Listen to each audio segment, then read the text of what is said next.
Ask the mountains, what are we fighting for? Ask the mountains, what are we fighting for? Okay, let's go back to us having war with outer space, intruders, invaders, extraterrestrial beings, all of those things of that nature, because you know what?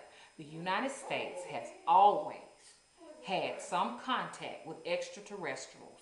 I mean, we all can Google it and just look up Area 51. Is it Area 51, Mr. Tangelo? Who? Area 51. Area 54? Yes, Area 51. Okay, Area 51. We already know that, I mean, they're not putting those barbed wire fences up there and having the little sign saying that with deadly force, you know, they will use it if we try to cross that line. I mean, what's really over there, huh? Y'all, I want y'all to always be logical thinkers. Do not allow them to let you think what they want you to think. Don't let them implement what they want you to think, okay? Do not allow the TV to influence you. Do not allow the TV to program you. Always think way outside the box. You know, I used to think when they said think outside the box, I was always thinking they was talking about the brain. But actually, when they said think outside the box, I figured out it was the TV.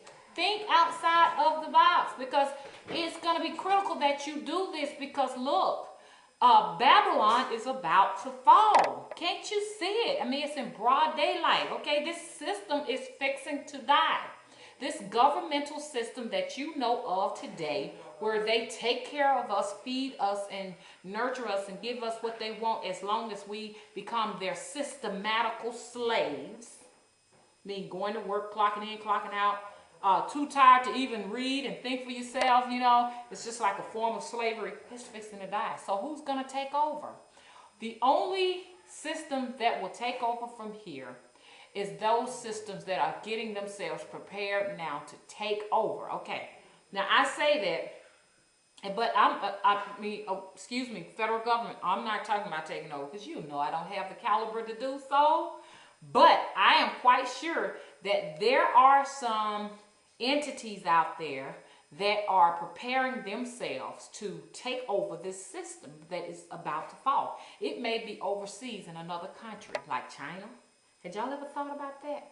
Well, right now at this point, we are fighting extraterrestrials. I mean, now, I would like to give them a better name, but because I speak English, and that's the only form of language that I know, for labeling purposes, I would call them extraterrestrials. I wish I had another name. I hate to use the word aliens, you know, because it just doesn't, neither word really suits it, you know. Maybe we can come up with our own name, but there are entities that are from other places other than the earth. Some of them are underground people. Some of them are people from other planets. And these people, these extraterrestrials at this moment are getting prepared to come in and take over. Okay?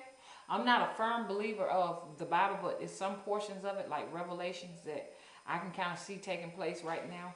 And Revelations speak about those beings that come from outer space, and they come down to earth to wage war with the earthlings, you know.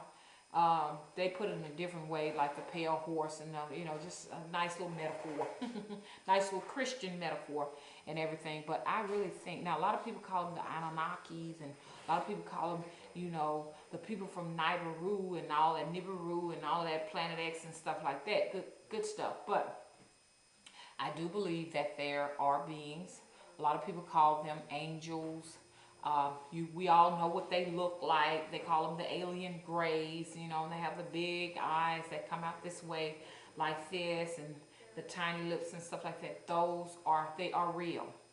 They are real. Just as sure as we sitting here. And I do believe that they are responsible for the activities that we do. They are responsible for They're the big, they control the big universal software that makes sure, which we call it karma, that makes sure that whatever we do, we are rewarded for it, whether it is good or whether it is bad, evil or righteousness. They are the rewarders. They are the gods, okay? And I'm going to tell you in another video, I'm going to break it on down where I get the information from so y'all can understand a little bit better, because when you talk about these things, people think, oh, she's nuts. We think we're nuts, and we think people are nuts because all we see is our day-to-day environment. We never get a chance to go outside our day-to-day environment. If we were able to actually travel and get outside of our environment, we will find that the world is really not what we think it is. We only know our world based upon our houses, going to our jobs, going on a little trip every now and then, to a little restaurant, whatever they want to provide on TV. That's all we know.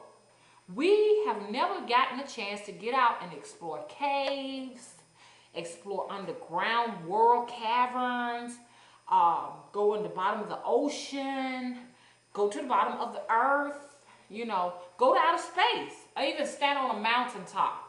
And I guarantee you, if you were to do something like that, you would discover that the world is not what you think it is. Even going to Africa. Africa, the motherland, contains some of the greatest mysteries we could ever dream and imagine. And when I say the motherland, we all come from there. I don't care what color we are. That's our origins of man. The great Pangea. Yes, it is. And if we go there and we go to those ancient pyramids, and they're just not in Egypt. That's another thing we don't realize. A lot of people don't even know Egypt is in Africa, you know.